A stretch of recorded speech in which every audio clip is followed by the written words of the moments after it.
Hi, everyone. Welcome to the Regenerative Business Podcast. And this is the very first podcast since the big reveal of the name change from Business as a Magical Practice to the Regenerative Business Podcast. So, welcome.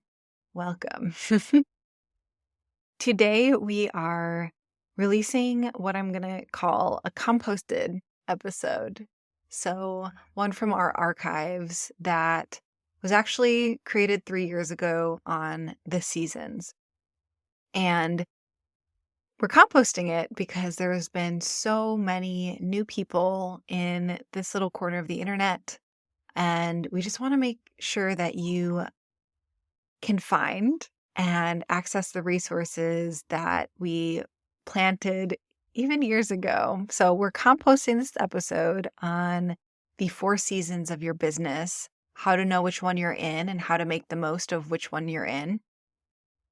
And one little note before we jump in is that I do have a bit of an opinion change since this episode was first put out. Not exactly an opinion change, but a bit of nuance that I want to layer in.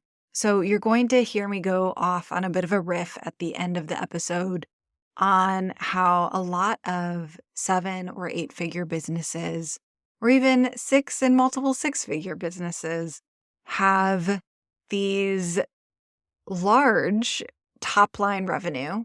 This, oh my gosh, I made 7 figures. And then you dig into the details and realize that none of that was profit. So they made 7 figures and they spent 7 figures. And you'll hear a tinge of judgment in my voice when I am sharing that point.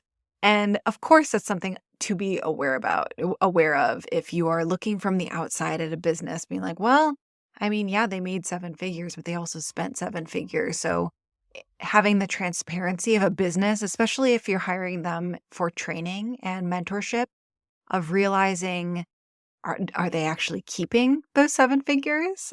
What are they actually paying themselves? And the nuance that I want to layer in here is it is not actually a bad thing to have 0% profit or 5% profit or 10% profit versus other business owners online saying, I made X amount of dollars and 80% of that was profit. And the reason I want to share this is people who have lower profit margins means that they're investing in their business and creating value. Because let's say that you made $100,000 last year, but you spent $100,000.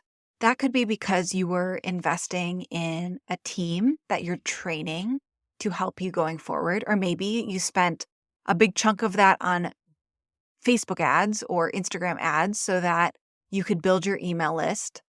To say that that money was 100% spent and gone is not true. Because in the example of ads, you just added X amount of people to your email list and potential people who want to buy from you in the future and who are the perfect fit to buy from you in the future. So it's kind of like this, I should have looked this up, but there's this one writer who shared the story of creating value.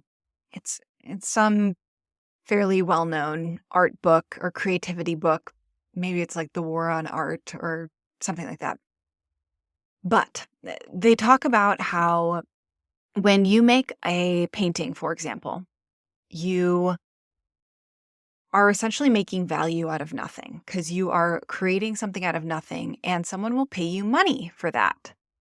So before there was nothing, or this other person had money and you had quote unquote nothing, and then you made this piece of art and someone paid you that money for the art. And in the world, there is now double the value because that person has the value of that art in their home, and you have the money in the bank or in your pocket. So the same thing happens with expenses in your business and when you invest in your business, right? It's not like you're just flushing money down the toilet when you invest in ads or when you invest in your team, right? You are creating future people to join in your business ecosystem. You are planting the seeds, you're creating offers, you're creating all this value in the world, which can pay off immediately, or it could pay off for years to come. So I just wanted to add this layer of nuance just because it is okay. It is totally fine. There are so many businesses that operate at 0% profit, and realizing that that means that the owner or the owners of the business are paying themselves a salary, right? It's like you could be making 7 figures and paying yourself, your salary, $250,000 a year. And then you're spending $750,000 on ads, on course platforms, on a team, on all of these other things, on taxes, the reality of taxes. So I just wanted to throw that out there. And I'm really excited to share this episode with you. It is a listener favorite. So settle on in for the next 20 minutes to figure out what the seasons have to share with you for your business.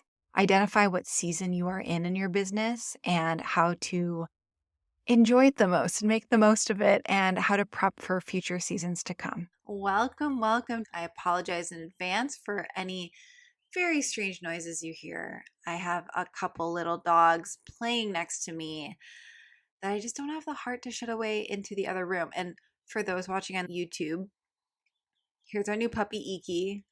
Let me grab him. How cute is this little bugger? Actually, can't tell if you can see him, but this is Iki. He's a 2-month-old Chihuahua Jack Russell mix.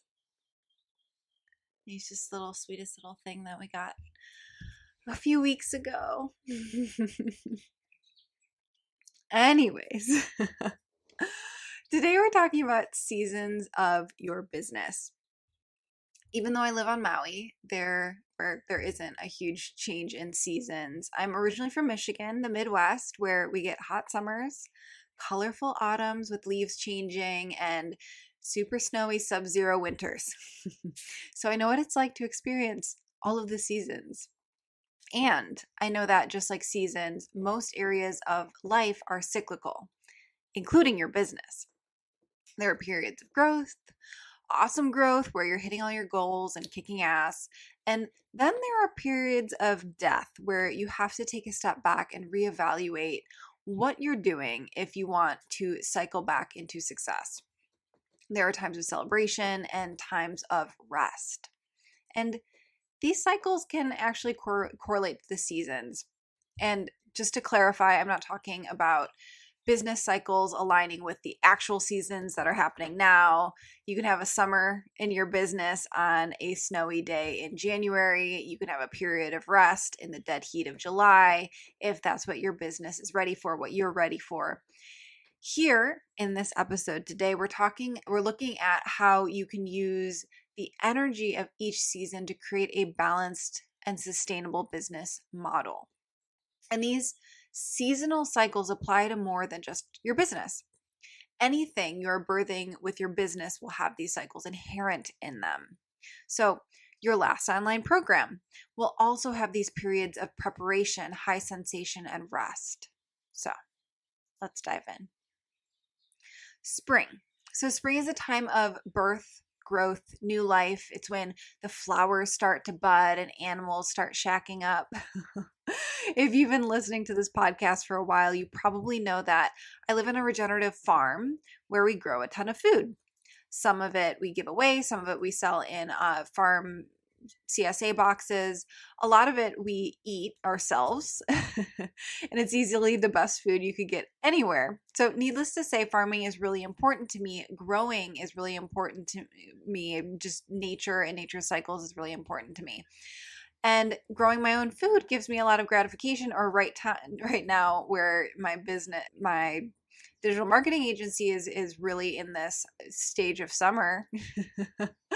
My husband's growing a lot of the food and feeding it to me, so I'm not hands-on with that. But along the way, I've learned so much about the process of planting and growing and how it applies to the rest of life.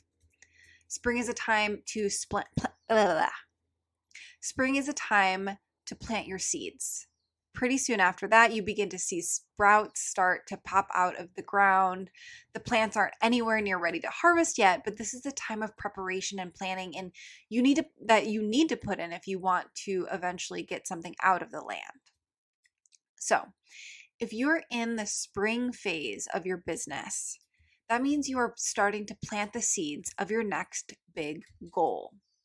Maybe you know you want to launch an online program, but you first have to come up with an incredible idea and then figure out exactly how you're going to implement that to change people's lives. You have to brainstorm and refine your ideas. And if you want to learn more about how to refine your ideas, listen to episode 7 of the podcast where we talk about how to distill your message. I'll link to it in the show notes. Basically, if you ever want to get anywhere in your business, you first have to take the time to birth your big idea and then figure out what you need to help that idea grow. You need really fertile soil, and that might mean something different to everyone depending on where your business is. So let's look at an example. Let's say your business is as a master coach that helps other coaches build their businesses. When your business is in its spring, it'll probably look like finding the people you want to coach, determining who your ideal avatar is, and refining that person until you know exactly who you want to work with. So, spring is the time to get specific about your audience. Because if you think about it, you can plant 1,000 different seeds at the beginning of the growing season, but unless you have the time and energy to actually commit to taking care of all of those 1,000 different seeds, when they sprout and then eventually become plants and need daily care and attention, those seeds you planted are just going to wither away and die, and you aren't going to get anything out of them except wasting your time and money. And we actually have it as a very physical example on our farm right now. We have about 2 acres cleared and planted out with different trees and different plants and different layers of the canopy. And it's a ton of work. We're employing a crew of 5 to 12 guys being men and women within the farm just to maintain and take care of those seeds that are planted, because it's actually a lot of work to weed and to water and to help these things grow and to nourish them and pay attention to them. And if you don't have the capacity to do that with 5 different goals right now, 10 different goals right now, 3 different goals right now, you're going to see them wither if you don't take care of them. So use the spring phase of your business to focus on specifically what your business is and who you want to work with. And then you can prepare and plan out how your big, awesome business idea is going to seduce the right people into working with you. And a part of this is marketing, right? I mean, a big part of growing your business is marketing your business the right way for your audience. So let's talk about growth for a second. A lot of people, when they think of business growth, they think of pulling in a ton of money. They think of the monetary growth that comes with having a big, successful business. But growth does not necessarily equal profit. If your business is in growth mode, then you a lot of times give up profit because it takes money. It costs money to grow. You have to pay for people on your team, more ads, more marketing, plus all that new content you're creating takes a ton of time, and time equals money in a lot of ways, in a lot of times, in a lot of examples. And that's growth. That's spending your money and your time. And alternatively, if your business is in profit mode, realize that you'll also have to stabilize your business and optimize your processes so that your expenses go down and your profit goes up. Remember that profit is total revenue minus expenses. Basic. So you really do need a balance of growth mode and profit mode in order to really maximize the money that you're pulling in and make your business as successful as possible. This means things like nurturing your audience on a customer value journey, optimizing your funnel, and preparing for your next launch far in advance. So that's a lot of marketing jargon, but basically it's getting really clear on the process it takes to attract your audience, to attract your customers, to make the sale, to make them feel comfortable with you and trust you. And of course, I'm assuming if you're listening to this, you have an amazing offer and you're trustworthy and you're not just a scammer bro marketer who's using marketing techniques to sell shit. So that's my assumption here. Another element to this is that when your business is growing, that means you're creating a ton of new content. This is another type of planting a seed. Content creation is a slow moving part of the business, but it's a huge part of building your brand and your audience. But I still know business owners who have a ton of internal resistance to creating Instagram posts and other social media content because they feel it's this huge time suck, either for themselves or their team members. The copywriting, graphics, responding to comments, it's a lot of work. And organic growth does take a long time, a really long time, just like it takes a long time for that seed that you planted at the beginning of the growing season to eventually turn into food that you can harvest.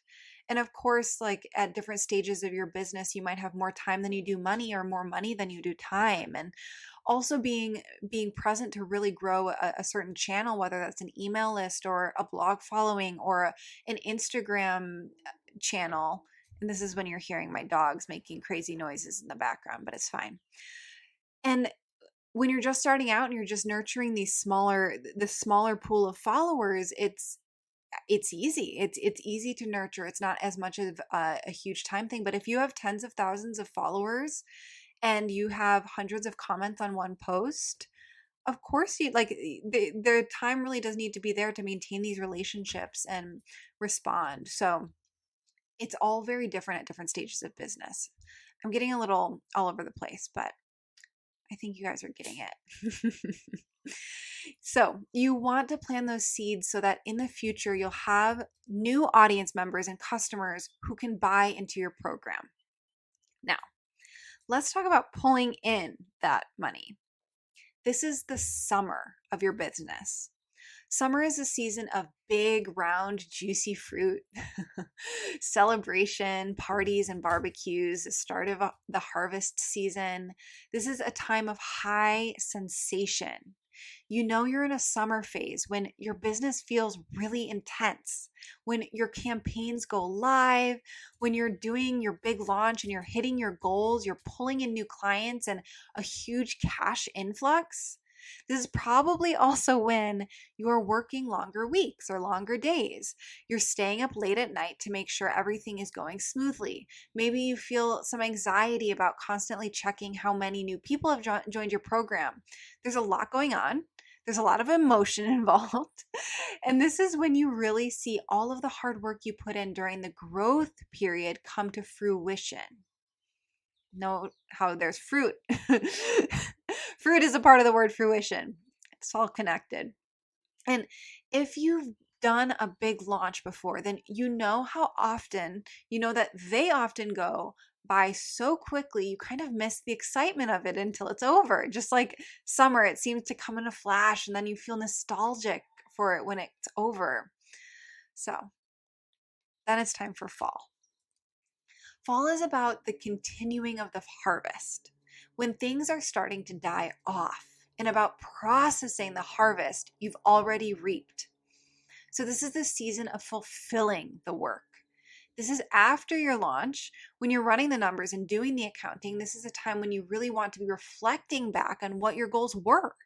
What happened to the seeds you planted back in the spring? Did they germinate and create an awesome product or program, or did they wither away? The excitement from the launch is dying down. It's time to shift your focus to celebrating the harvest.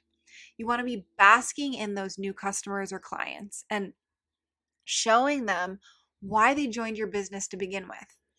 If you missed episode 16 of the podcast, we talked all about how you can get your customers to actually participate in your program, fall in love with your program, and leave you ecstatic testimonials that will help you bring in new people. And that's what the autumn of your business is all about. The excitement of the launch has died down. The big cash influx has died down.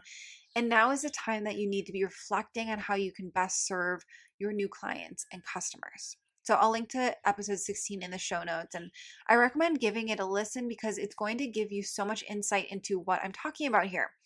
You're processing that harvest. You're giving your customers the proper care and attention they need to stick with you through the rest of the seasons of your business. Finally, on to winter. This is, of course, the period of death, coldness, fallow land, and being stuck inside, which in a spiritual sense translates to going inward, connecting with your ancestors and your spirituality and embracing darkness itself, darkness within yourself. Part of resting and recuperating when we're talking about business often means getting back to a harmonious business-family relationship. Now is when you might want to step back and connect to your loved ones. That could mean penciling time into your schedule to go out and get a drink with a friend. It could be spending more time with your spouse or your kids. Whatever that looks like, this is actually a really important part of the work. Because if you feel like you never get a chance to recuperating from being busy with work, you might start to resent your business and give less of yourself to it. Or it might cause problems at home, which will also make you less present when you are at work. And I mean, it's not all about business, obviously. We have a very full life, all of us. So this is a part of the cycle too. It's a fucked up perception. It is a fucked up perception of our society that business has to be about continual growth. And anything other than that is failure because nature is in constant flux. So obviously, continual growth, not being continual growth does not mean failure. Okay. Constant growth is why we're way overpopulated for the capacity of our planet. It's why our landfills are overflowing with things people bought that they didn't really want or need. Stabilization is a beautiful thing. Lifestyle businesses, quote unquote lifestyle businesses built around the idea that we're all people and some of us have kids and some of us have bad days and all of us are human beings trying to live in the world. These are a beautiful thing. And one other thing. Realize that a lot of online businesses that are boasting about a 7-figure or 8-figure revenue have little to no profit. They're spending as much as they're making in order to boast about the vanity metric of top-line revenue because they aren't going through these cycles. They're working nonstop, but like a hamster on a wheel, they aren't going anywhere. When it would make a lot more sense for them to take a step back and spend some time reevaluating their business and what needs to change. So, we're getting practical here. Here are some inquiries that can help you use the cycles of the season to make your business more effective and successful. And all of these will be in the show notes. So if you're driving, if you're doing the dishes, don't feel the need to run off and write them down. So for spring, what does business growth mean to you? How might mentally distinguishing between increased profit and increased reach/audience help you reach your goals? How do you decide which seeds to plant in your business? Do you spread yourself too thin by planting too much? Or do you ever plant seeds without fully understanding the amount of work that will come when it's time to put the work in to harvest them? So, summer. How do you handle times of high sensation in your business? Do you tend to lose sleep and carry a lot of stress during launches? Do you shut down? Do you avoid? Do you go numb? If you do, it's time to examine how you can help yourself stay more in the flow. Just like your business cycles, you need to take time to rest even in the midst of big events in your business. Allow yourself to have a period of summer during each day of your launch where you get a shit ton of stuff done and do all the things you need to do to make your launch a success. A period of fall, even if it's only an hour of relaxing with a glass of wine in the evening, and a period of winter where you let yourself get some sleep every day, okay? Okay, on to autumn. Now is the time to reflect on everything you've learned in your business during the first two phases of the cycle. So, first, think about what has already happened in your business. What went well about your launch or the last goal you set and worked on? What could you have done better? How will you alter your goals and your approach for the next launch or your next goal or your next project or your next program? And then the work that still needs to be done. What steps are you taking to nurture your clients? What steps are you taking to nurture your business post goal hitting or goal not hitting? Is there anything you could be doing better to guide and support your customers, your clients, your team through this work? Winter. Do you fear the winter in your business? Do you start panicking if you have a slow month or you actually take time off? Can you not even take time off because you're always freaking out about what's going on and you feel unworthy of actually taking rest time? Ask yourself. Now is the time to turn inward and reflect upon what you need from your business and what your business needs from you. Remember, your business has its own soul. Just like you, it will go through periods of ebbing and flowing. So, by thinking about your business in this way, you give it the space it needs to energetically flourish. And by connecting to the truth that our physical reality is built in cycles, our physical bodies are built in cycles, and they flow in cycles and they succeed in cycles. How can you build this more and more into your day, more and more into your business, more and more into your life so that it actually feels good? So how you feeling? Thanks for being with me for this first composted episode on the Regenerative Business Podcast with Sam Garcia. That's me. A few notes before we sign off for the week is I'd love to know what season you're in. Go ahead and head on over to Instagram and tag me at The Dirty Alchemy to let me know what season you're in your business and how that's feeling. I know for myself, we're currently in a summer season or like spring going into summer season because we're going to be releasing the Regenerative Business Creation Lab on November 13th. And it's just been really fun. I'm always so surprised every year when I'm a Virgo. So my birthday's in September. And I'm always so surprised that after my birthday rolls through, just how much energy and excitement and new ideas come through me. And I'm in that season right now. So a few things if you want to jump on this train is make sure you get on the Regenerative Business Creation Lab waitlist.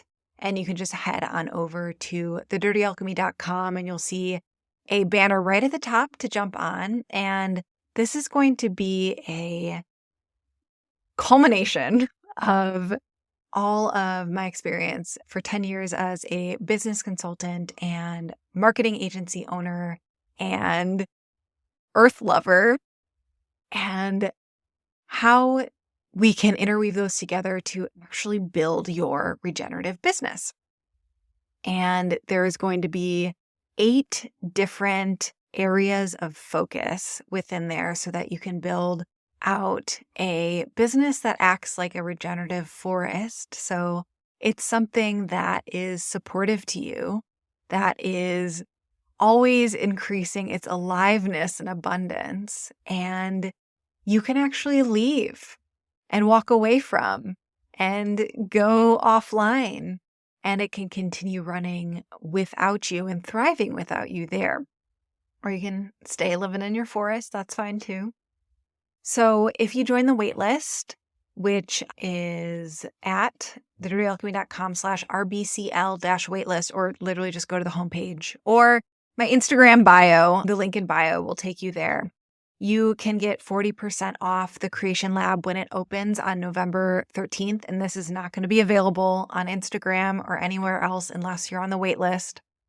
And you also get some special bonuses if you're on the wait list too. Another thing you can jump into right now is my pre-readers club. So I've started my next book. I was not expecting it so soon, but it just kind of came through in a fervor.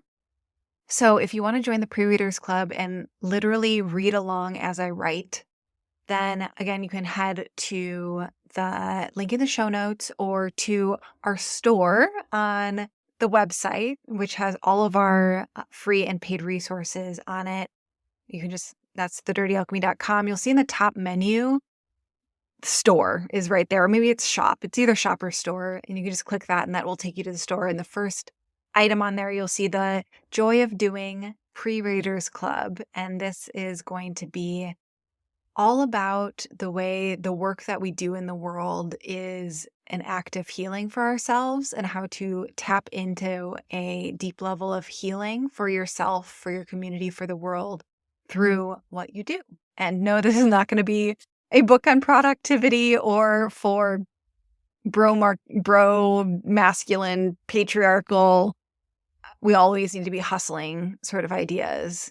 Quite the opposite, but it is about the healing act of action. The activation of action, sure. So what that looks like, it's $100 to join, and you literally will get my first draft of a chapter as I write it. And just so you know, you'll see it on the page, but I don't write in order. So I have everything outlined. But I don't write in order. I write in what I'm most excited to write about that week or month. And I am a very inconsistent writer. I'm a fast but inconsistent writer in the sense, and this is what I learned from writing the first book, Regenerative Business, was I can write 3 chapters in a week, or it can take me 3 months to write a single chapter, depending on the flow. And so if you join, you're going to see what an ADHD, neurodivergent, human design manifester, how I write and that whole process. So come join us over there. And for next week, I'm going to be sharing about on this podcast, I'm going to be sharing about some lessons from the Maui fires, some behind the scenes stories. And also it's actually been one of the most transformative experiences of my life, being on the ground for the Maui fires, both the actual community experience of losing everything and the deep grief and devastation that comes with it, but also all of the massive shifts in the aftermath of it and what we're doing now. So I'm really excited to share about that. So you can tune in next week for that. And until then, I will see you via email. I'll see you on Instagram at The Dirty Alchemy, and have a good week.